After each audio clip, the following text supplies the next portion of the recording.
الرحيم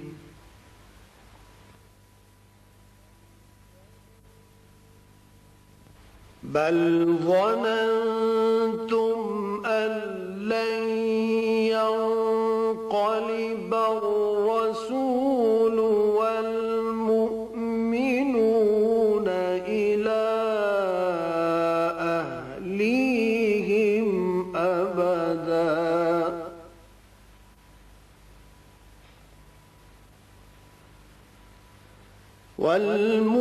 والمؤمنون إلى أهليهم أبدا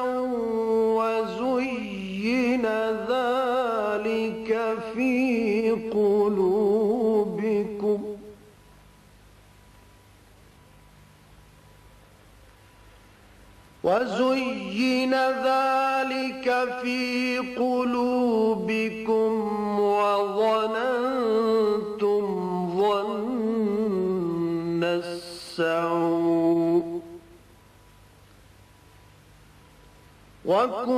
وكنتم قوما بورا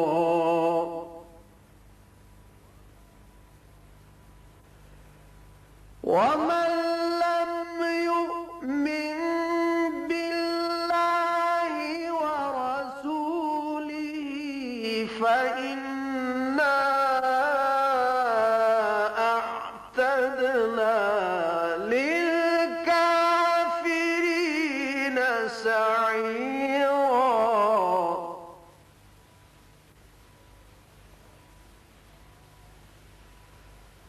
ولله ملك السماوات والأرض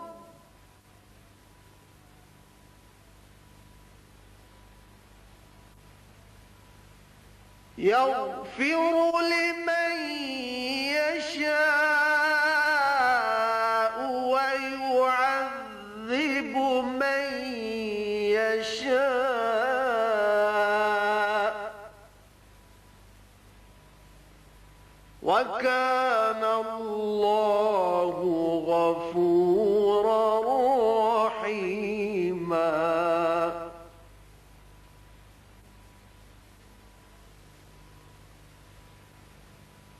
سيقول المخلفون إذا انطلقتم إلى مغانم لتأخذوها ذرونا نتبعكم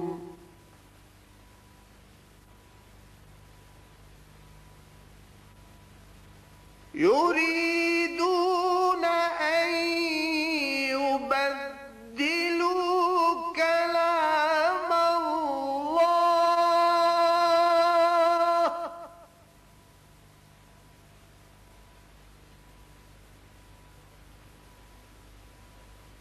قل لن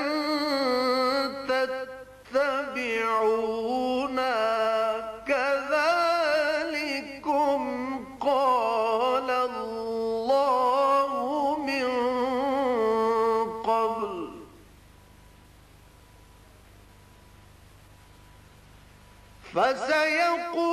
فسيقولون بل تحسدوننا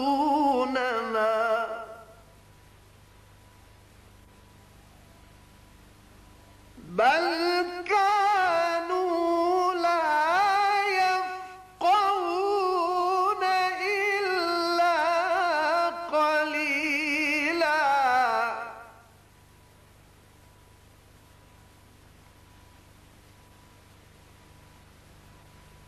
قل للمخلفين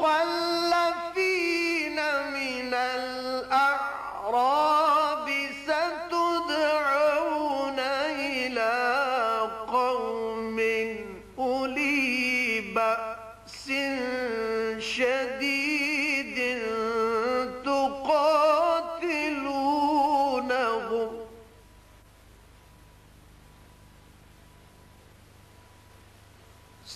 ستدعون إلى قوم شديد تقاتلونهم أو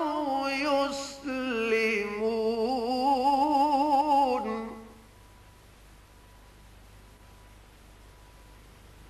فإن تطيعوا يؤتكم الله أجرا حسنا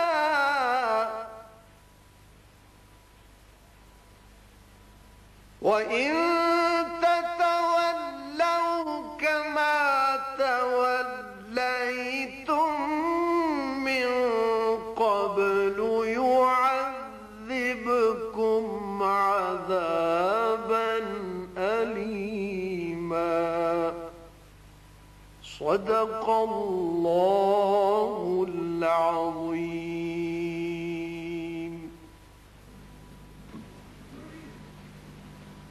بات یہ ہے کہ تم لوگ یہ سمجھ بیٹھے تھے کہ پیغمبر اور مومن اپنے اہل و عیال میں کبھی لوٹ کر آنے ہی کے نہیں، اور یہی بات تمہارے دلوں کو اچھی معلوم ہوئی اور اسی وجہ سے تم نے برے برے خیال کیے اور آخر کار تم ہلاکت میں پڑ گئے.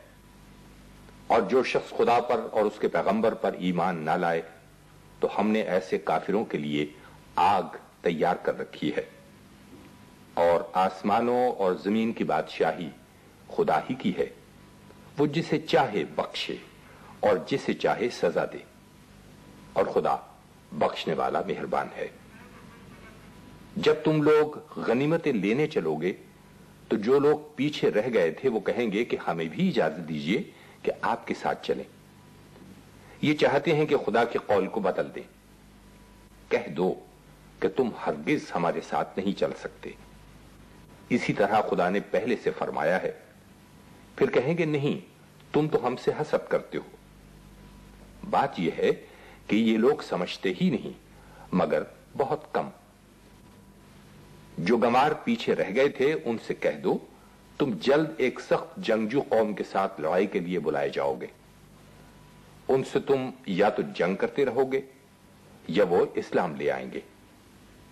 اگر تم حکم مانو گے تو خدا تم کو اچھا بدلہ دے گا، اور اگر منہ پھیر لو گے جیسے پہلی دفعہ پھیرا تھا تو وہ تم کو بری تکلیف کی سزا. عدالت کے قائم مقام چیف جسٹس جناب جسٹس گل محمد نے تیسرے پہر اپنے عہدوں کا حلف اٹھایا. صدر جنرل محمد ضیاء الحق نے ان سے حلف لیا.